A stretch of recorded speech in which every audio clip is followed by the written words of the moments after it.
네 번째, 영해군 파종회 운영 비용은 어떻게 충당하나요? 재향은 종원들이 낸 헌성금과 회비로 모십니다. 임원들이 연회비를 내고 상황이 발생하면 그때그때 각출합니다. 부족한 금액은 회장이 찬조합니다. 2023년 영해군 파종회 계획은 무엇인가요? 언제나 마찬가지로 돈종과 화목입니다. 또 영해군 묘역의 관리입니다.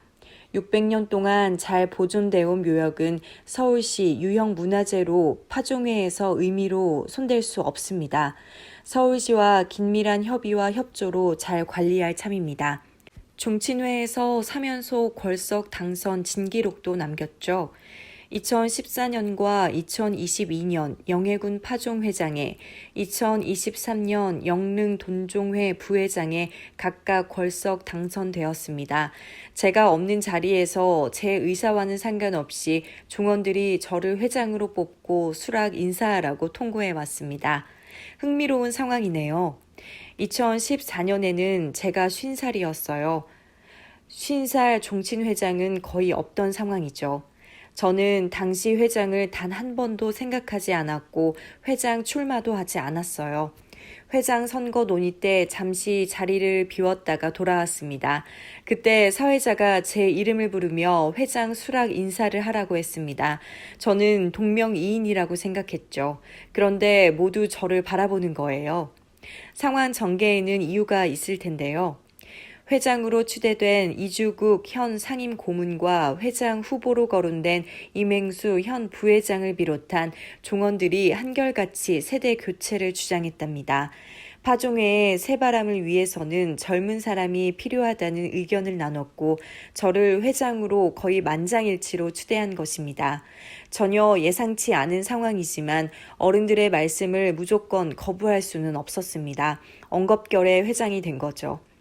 2022년에도 영해군 파종 회장이 되었죠. 회장 임기는 2019년으로 끝났습니다.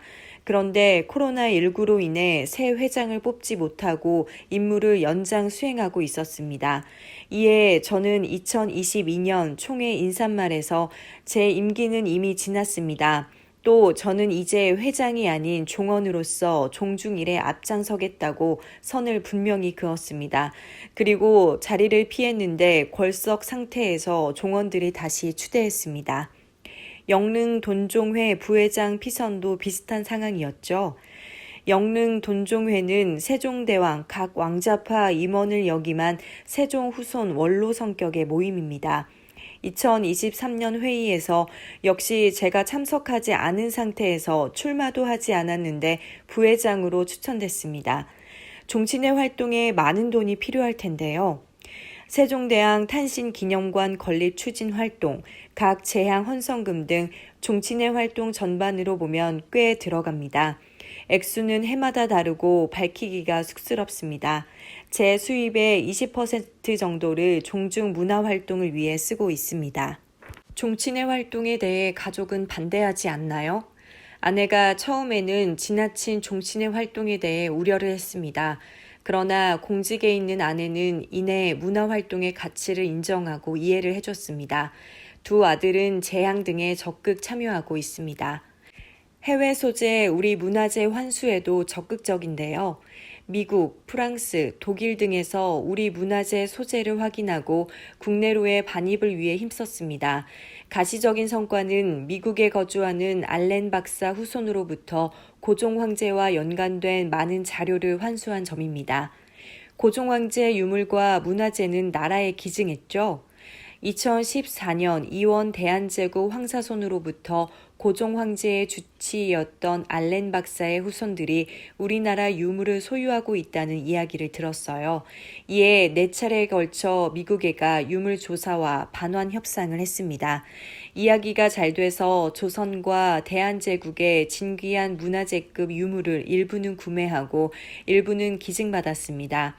유물 대부분은 이원 대한제국 황사손이 서울시립박물관에 기증했습니다. 프랑스에서도 우리 문화재를 찾기 위해 노력했죠. 프랑스에 있는 세종왕자 광평대군 연관 자료를 확인하기 위해 광평대군파 임원들과 함께 파리의 박물관을 방문해 협상했고 독일의 교포가 보관 중인 문화재를 국내로 반입하기 위해 베를린에도 찾아갔었죠.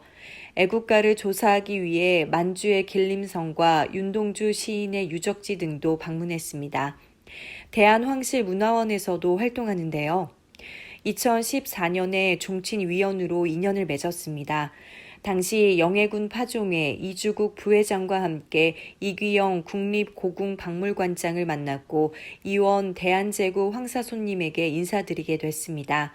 이후 대한황실문화원이 이사체제로 개편될 때 문화이사가 되었습니다. 황사손을 지근거리에서 보좌하고 있죠. 대한황실문화원 문화이사로서 이사장인 황사손님을 주요 행사에 모시고 있습니다. 황사손님은 종묘대제, 사직대제, 환구대제, 조경단 대제, 권원릉 제향 등 7대 제향과 홍유릉 제향, 광릉 제향에는 필히 초원으로 참여하셔야 합니다. 또 다른 제향은 문화행사에 자주 참여하시죠. 저는 아침에 집인 창성동에서 출발해 도남동에 가 황사손님을 모신 뒤 목적지로 이동합니다. 귀가 때까지 황사손님의 품격이 손상되지 않도록 힘쓰고 있죠. 종묘대제 등 유네스코 세계문화유산 행사에서 제주인 황사손님의 의전은 문화재청에서 담당해야 합니다. 그러나 의전에 대한 제도적 뒷받침이 없기에 개인인 제가 하고 있습니다.